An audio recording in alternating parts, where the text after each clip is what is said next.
प्यारे बच्चों नमस्कार। विज्ञान की ऑनलाइन क्लास में आपका स्वागत है। प्यारे बच्चों, आज हम करेंगे कक्षा 7 अध्याय 10 जीवों में श्वसन के महत्वपूर्ण एमसीक्यू। तो क्लास शुरू करने से पहले जो बच्चे चैनल को देख रहे हैं, जिन बच्चों ने अभी तक चैनल को सब्सक्राइब नहीं किया है, सब्सक्राइब कर लें, लाइक कर दें और अपने साथियों को शेयर कर दें। तो प्यारे बच्चों, शुरू करते हैं हम आज की क्लास का पहला प्रश्न। जीव की प्रत्येक कोशिका निम्न में से कौन कौन से कार्यों को संपादित करने में भूमिका निभाती है?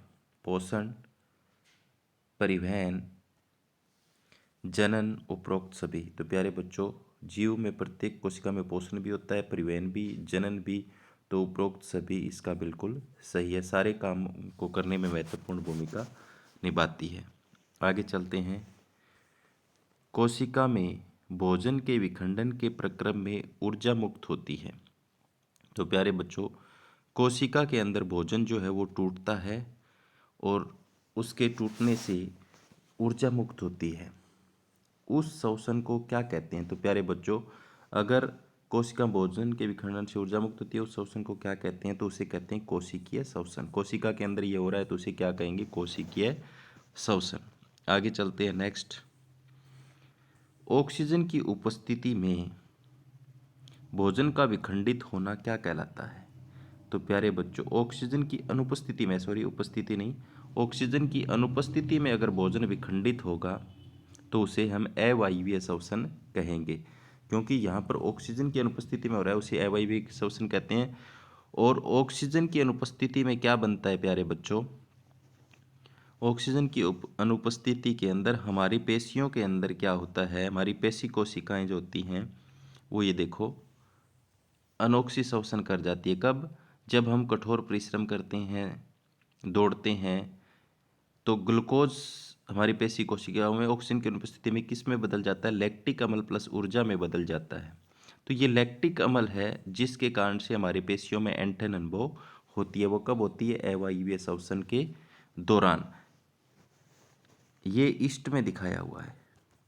ईस्ट में जब ईस्ट जो होती है वो भी अवायवीय श्वसन करती है। उसमें ऑक्सीजन की अनुपस्थिति में alcohol plus carbon dioxide plus में ऊर्जा बनती होती है। हमारे शरीर में क्या होता है? जो पेशी है उसमें ऑक्सीजन की अनुपस्थिति में लैक्टिक अम्ल बनेगा और ईस्ट के अंदर क्या बनेगा? अल्कोहल बनेगा। तो आगे चलते हैं नेक्स्ट।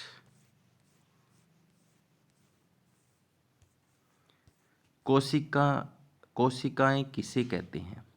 तो प्यारे बच्चों, जीव की सबसे छोटी संरचनात्मक इकाई को कोशिका कहते हैं। जीव की सबसे छोटी क्रियात्मक इकाई को कोशिका कहते हैं। जीव की सबसे बड़ी क्रियात्मक इकाई को तो ये तो नहीं कहते। पहला और दूसरा दोनों सही हैं, तो ऑप्शन नंबर 4 आ जाएगा। जीव की सबसे छोटी संरचनात्मक, वैसे सबसे छोटी क्रियात्मक इकाई क्या है? कोशिका। तो ए और बी दोनों। आगे चलते हैं। जीव में ऑक्सीजन प्राप्त करना क्या कहलाता है? तो प्यारे बच्चों, आप चित्र में देख रहे हो, जीवों को ऑक्सीजन प्राप्त करना क्या कहलाता है? श्वसन कहलाता है। ऑप्शन नंबर 2 इसका बिल्कुल सही है। आगे है, जब ग्लूकोज का विखंडन ऑक्सीजन के उपयोग द्वारा होता है तो उसे क्या कहते हैं?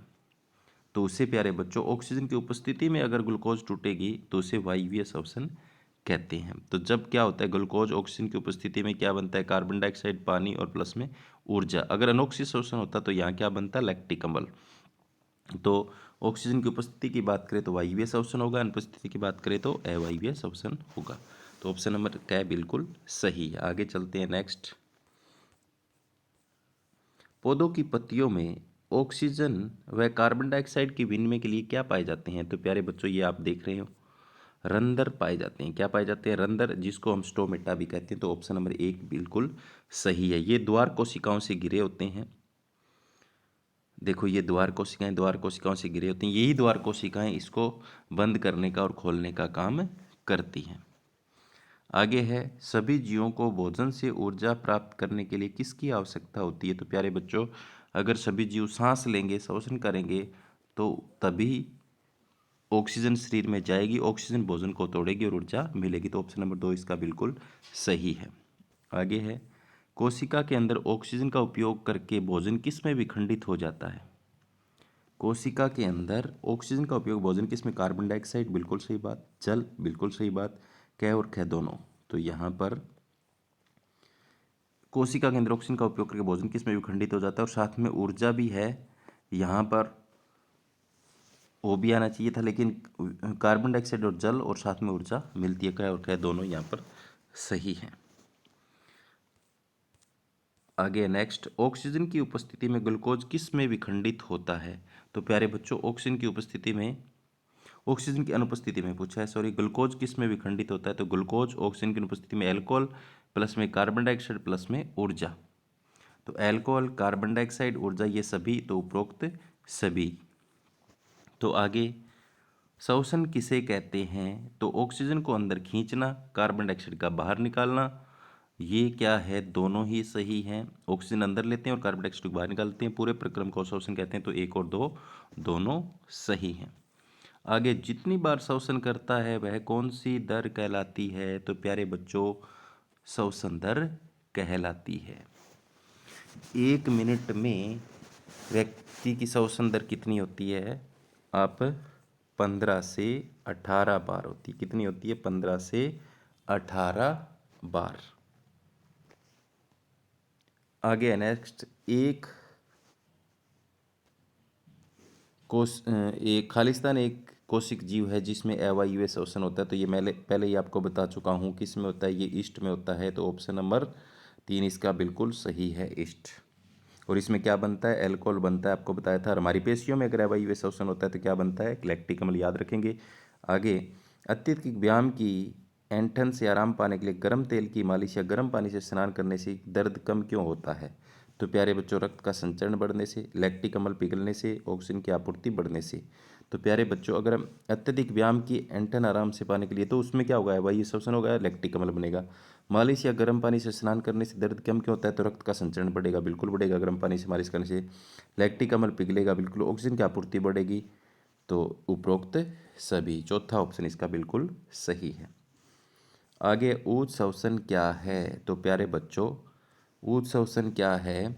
कार्बन डाइऑक्साइड से समृद्ध वायु को शरीर से बाहर निकालना ऊर्ज श्वसन कहलाता है। तो आगे चित्र में भी आपको दिखा रहा है, तीर का निशान बाहर की तरफ ऐसे बाहर निकल रही। तो कार्बन डाइऑक्साइड से समृद्ध वायु को शरीर से बाहर निकालना, ख नंबर इसका ऑप्शन बिल्कुल सही है। आगे चलते हैं नेक्स्ट, हम किसके द्वारा वायु अंदर लेते हैं? तो ये तो आप सभी को पता है, हम किससे लेते हैं? नथुनों से। ऑप्शन नंबर ख इसका बिल्कुल सही है। आगे है, फेफड़े कहाँ स्थित होते हैं? तो प्यारे बच्चों, आप देख रहे हो चित्र में, फेफड़े कहाँ स्थित है? हमारी वक्ष गुहा में स्थित है। तो ऑप्शन नंबर ख इसका बिल्कुल सही है। आगे, अंतः श्वसन के समय डायाफ्राम किस ओर गति करता है? प्यारे बच्चों, डायाफ्राम जो होता है वो कहाँ होता है? यहाँ फेफड़ों के नीचे, फेफड़ों को आधार प्रदान करता है इनको। तो क्या करता है, जब हम सांस लेते हैं तो हमारे फेफड़े फूलते हैं और डायफ्राम नीचे की ओर गति करता है। तो ऑप्शन नंबर ख इसका बिल्कुल सही है। आगे चलते हैं नेक्स्ट,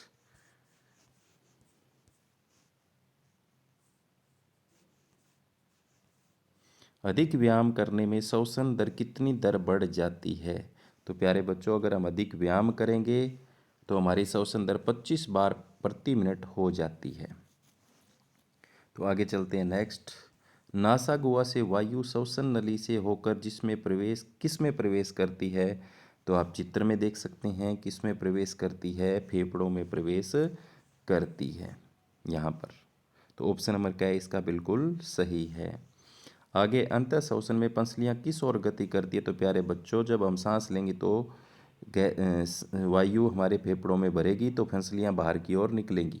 तो ऊपर की ओर, बाहर की ओर, 1 और 2 दोनों, बिल्कुल सही, तीसरा ऑप्शन इसका। आगे चलते हैं, कौन सी पेशीय परत वक्सनुमा गुहा के आधार प्रदान करती है? तो ये मैं आपको पहले ही बता चुका हूँ। नीचे क्या है? ये डायाफ्राम है, इनको आधार प्रदान करता है। आगे नेक्स्ट, अंतः श्वसन द्वारा वायु नथुनों से सबसे पहले किस में जाती है?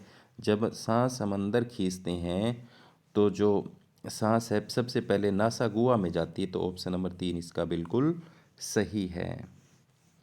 आगे है सामान्य स्थिति में मनुष्य की श्वसन दर कितनी होती है। तो प्यारे बच्चों, ये मैं आपको पहले ही बता चुका हूँ कितनी होती है, 15 से 18 प्रति मिनट होती है सामान्य स्थिति में। अगर व्यायाम करेगा तो आपको बताया था 25 हो जाती है। आगे नेक्स्ट, अंतः श्वसन के समय वक्ष गुहा का आयतन कैसा हो जाता है। तो जब हम सांस लेंगे तो वक्ष गुहा में हवा भरेगी तो क्या होगा, देखो आयतन बढ़ जाएगा। ऑप्शन नंबर ख। उच्च शोषित वायु में ऑक्सीजन की कितनी मात्रा होती है। उच्छोषित का मतलब जब हम सांस लेकर के ऑक्सीजन गैस को बाहर निकालते हैं तो उसमें 16.4% ऑक्सीजन होती है। याद रखेंगे कितनी होती है, 16.4%। आगे है, किन किन जंतुओं की वक्ष गुहाओं में मनुष्यों की भांति फेफड़े होते हैं। हाथी, शेर, गाय, बकरी, सर्प, पक्षी, उपरोक्त सभी में होते हैं फेफड़े। आगे चलते हैं, अंतः शोषित वायु में ऑक्सीजन की मात्रा कितनी। जब हम सांस लेते हैं तो हवा से ऑक्सीजन अंदर लेते हैं, हवा में कितनी होती है, 21%। और अभी आपको बताया जब हम बाहर छोड़ते हैं सांस को तो कितनी ऑक्सीजन रह जाती है, 16.4 रह जाती है। आगे चलते हैं, उच्छोषित वायु में कार्बन डाइऑक्साइड की मात्रा कितनी होती है। अब कार्बन डाइऑक्साइड की मात्रा पूछी है, पहले ऑक्सीजन की पूछी थी। तो कार्बन डाइऑक्साइड की मात्रा कितनी होती है, 4.4%।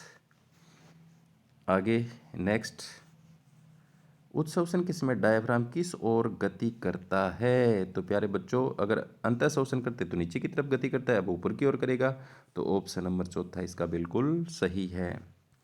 आगे, उच्छ्वसन के समय पंसलियाँ किस ओर गति करती है। तो प्यारे बच्चों, अब हम सांस अंदर ले रहे थे, अंतः श्वसन के समय बाहर की ओर, ऊपर की ओर गति कर रही थी, अब नीचे की ओर, अंदर की ओर। तो ऑप्शन नंबर क्या है, इसका बिल्कुल सही है। उच्छ्वसन के दौरान वक्ष गुहा का आयतन कैसा हो जाता है। तो उल्टा पूछा है, पहले अगर अंतः श्वसन पूछा था तो बढ़ रहा था, अब क्या हो जाएगा, कम हो जाएगा। ऑप्शन नंबर क्या है, इसका बिल्कुल सही है। अंतः शोषित वायु में कार्बन डाइऑक्साइड की मात्रा कितनी होती है। जब हम सांस लेते हैं तो ऑक्सीजन उसमें 21% होती है और कार्बन डाइऑक्साइड कितनी होती है, 0.04% होती है। तो ऑप्शन नंबर क्या बिल्कुल सही है। आगे चलते हैं नेक्स्ट, मछलियाँ किसके द्वारा श्वास लेती है। तो सभी को पता ही है, मछलियाँ जो श्वास लेती है इन गिल्स या क्लोम से लेती है। ऑप्शन नंबर क्या है, इसका बिल्कुल सही है। तो दो मछलियाँ ऐसी भी होती हैं जिनमें गिल्स या क्लोम नहीं होते, एक डॉल्फिन होती है, एक व्हेल होती है। तो ये क्या करती है, आपने देखा होगा, बार बार पानी से बाहर आती हैं, तो वो सांस लेने के लिए, हवा से ऑक्सीजन लेने के लिए बाहर आती है।